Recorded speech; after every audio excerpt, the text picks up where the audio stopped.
কার জন্য সবচেয়ে বড় অস্বস্তি? সবচেয়ে বড় অস্বস্তি অনুভব করছে ক্ষমতাসীন দল। কারণ বিএনপি চেয়ারপারসনের অনুপস্থিতি তাদের নির্বাচনী এবং কৌশলগত পরিকল্পনায় ফাঁক তৈরি করেছে।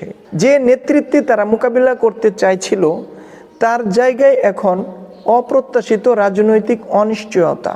একই সঙ্গে বিএনপির অভ্যন্তরীণ বিরোধী গোষ্ঠীও অস্বস্তি অনুভব করছে। দলের নেতৃত্বের শূন্যতা একদিক থেকে সুযোগ, তবে অন্য দিক থেকে বিভাজনের ঝুঁকি এবং দলীয় ঐক্য হারানোর ভয়। আন্তর্জাতিক পর্যায়ে রাজনৈতিক স্বার্থপোষকরা যারা দীর্ঘমেয়াদী কৌশলে বাংলাদেশের রাজনীতিকে প্রভাবিত করতে চেয়েছিল তাদের জন্য একটি বড় চ্যালেঞ্জ।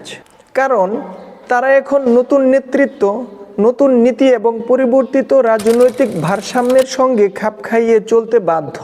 তবে এই শূন্যতা কিছু নতুন শক্তিকে সুযোগও দিয়েছে। ছোট দল, নতুন নেতা, এমনকি রাজনৈতিক উদীয়মান শক্তি সব মিলিয়ে এই ফাঁক থেকে নিজের অবস্থান মজবুত করার চেষ্টা করবে। এটি বাংলাদেশ রাজনীতিকে নতুন অস্থিরতায় ঠেলে দিচ্ছে, যা আগামী নির্বাচন, দলীয় বিভাজন এবং আন্তর্জাতিক মনোভাবের উপর সরাসরি প্রভাব ফেলবে। সুতরাং খালেদা জিয়ার মৃত্যু শুধু এক ব্যক্তির মৃত্যু নয়, এটি দেশের রাজনৈতিক ভারসাম্যকে পুরোপুরি পরিবর্তন করছে এবং সবচেয়ে অস্বস্তি তৈরি করছে তাদের জন্য যারা দেশের রাজনৈতিক চিত্র এবং কৌশলগত পরিকল্পনায় সবচেয়ে বেশি নির্ভরশীল ছিল। কার লাভ? নতুন নেতা, ছোট দল এবং উদীয়মান রাজনৈতিক শক্তি যারা সুযোগ খুঁজে নিজেদের অবস্থান শক্ত করার জন্য। কার ক্ষতি?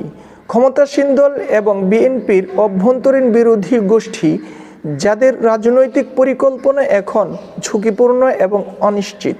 আপনারা সাবস্ক্রাইব করে পাশে থাকুন। নতুন বিশ্লেষণ প্রথম সচেতন মানুষগুলোর জন্যই দেওয়া হয়ে থাকে।